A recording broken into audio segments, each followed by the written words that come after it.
ચલો બાળકો, આજે આપણે ચોકા વિશે એટલે કે ચારના ઘડિયાની વાત કરીએ. જનરલી તમને ચારના ઘડિયાની વાત કરીએ એટલે તમે ઊભા થઈ જાઓ, સર મને ચારનો ઘડિયો આવડે છે અને સીધા બોલવા લાગો. 4 1 4, 4 2 8, 4 3 12, ચોકે ચોકે 16, 4 5 20. બોલો બંડો ને, પણ આપણે એમ બોલવાનો નથી. તો આપણે ચોકા શીખવાનું છે. શું શીખવાનું છે? ચારના ગુણાકાર એટલે ચોકા શીખવાનું છે. ચાલો, ચોકે ચોકે કેટલા થાય? બધાને ખબર છે 16 થાય. 4 પંચા કેટલા થાય? બધાને ખબર છે 20 થાય. આપણે ઉલટો લઈએ, 6 ચોકા કેટલા થાય? 24 થાય. થાય ને? 7 ચોકા કેટલા થાય? 28 થાય. બધાને આવડે છે. ક્યાં સુધી આવડશે? 10 સુધી આવડશે. ક્યાં સુધી?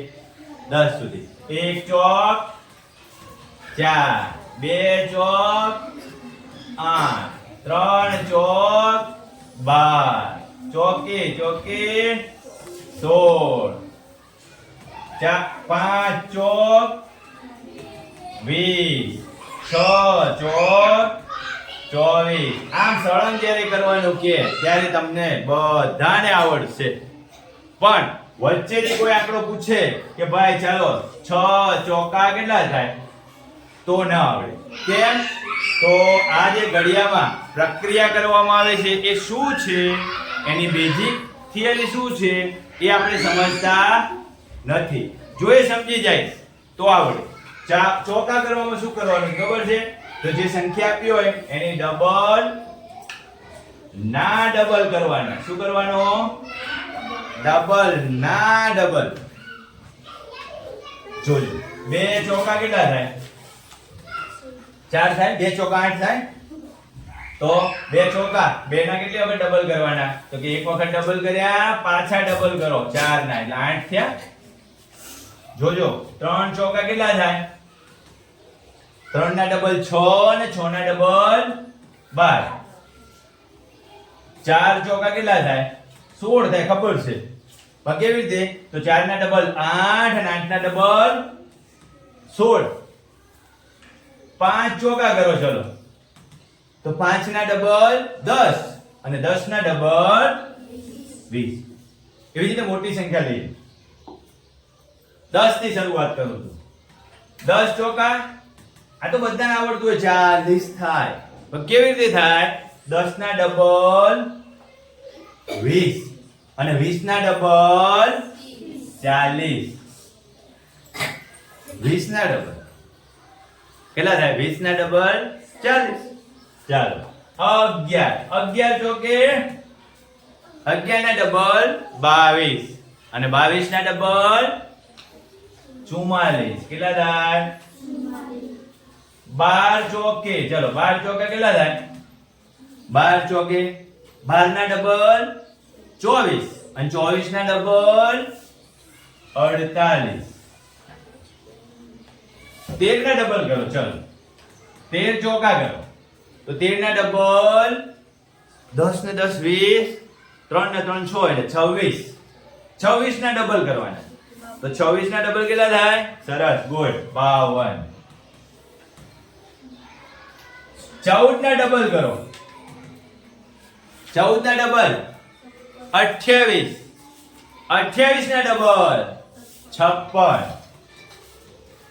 15 ચોકા કરો, તો 15 ના ડબલ 30 અને 30 ના ડબલ 60. કેટલા થાય? 60. થોડી મોટી સંખ્યા લઈએ, હજી થોડી મોટી સંખ્યા લઈએ. ચાલો, 20 ચોકા કરો, 20 ના ડબલ 40 અને 40 ના ડબલ 80. ડબલ કહું છું, હું બોલું છું ડબલ એટલે 2 ગુણા. જોજો, બેકી સંખ્યા સાથે કોઈ પણ સંખ્યાનો ગુણાકાર કરો એટલે બેકી સંખ્યા જ મળે, બીજી એકઈ સંખ્યા મળે નહીં. સામે એકી સંખ્યા હશે ને તો પણ બેકી સંખ્યાનો ગુણાકાર કરશો ને તો જવાબ બેકી સંખ્યામાં જ આવશે. કોઈ પણ બેકી સંખ્યાનો એકી સંખ્યા સાથે ગુણાકાર કરી જોજો. બરોબર? ચાલો 21 ના ચોકા કરો. 21 ચોકા કેમ લખાશે? 21 ના ડબલ 42 અને 42 ના ડબલ 84. કેટલા થાય? 22 ને ડબલ કરો. ચલો હજી તો સહેલી સંખ્યા છે, પછી હજી હવે ખબર પડે. હજી સહેલી સંખ્યા છે ને. ચાલો 22 ના ડબલ 44, 44 ના ડબલ 88, 88. 23 ના ડબલ કરો. ચલો 23 ચોકા કરો. 23 ના ડબલ કેટલા થાય? 23 ના ડબલ કરો 46, 46 ના ડબલ કરો. કેટલા થાય? 92. ચાલો 24 ના ચોકા કરો. 24 ના ડબલ 48, 48 ના ડબલ 96. સચિન ઊંઘી જાતો ને?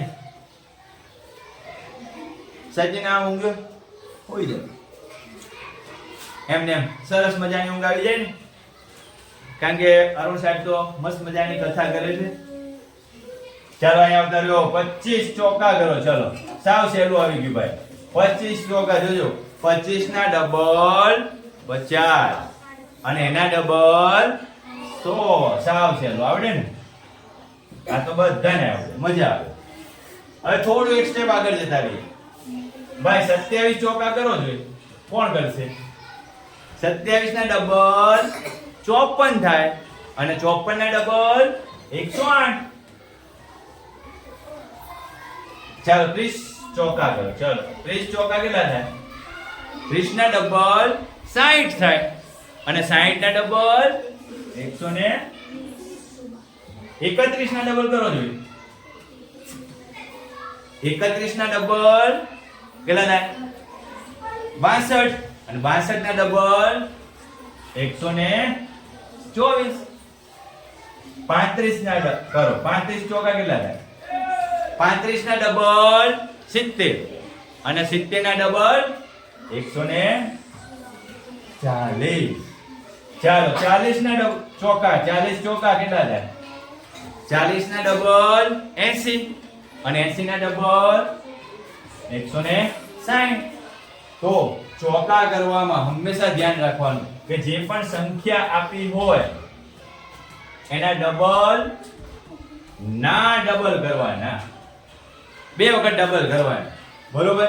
24 ચોકા કીધું હોય તો તમને મગજમાં ખબર ન પડે કે 24 ચોકા એટલે 1 એકા 24 એકા 24, 24 દો એવી રીતે બોલવાનું નહીં, પણ એ ડબલ કરો. 48 ના 48 ના ડબલ 96.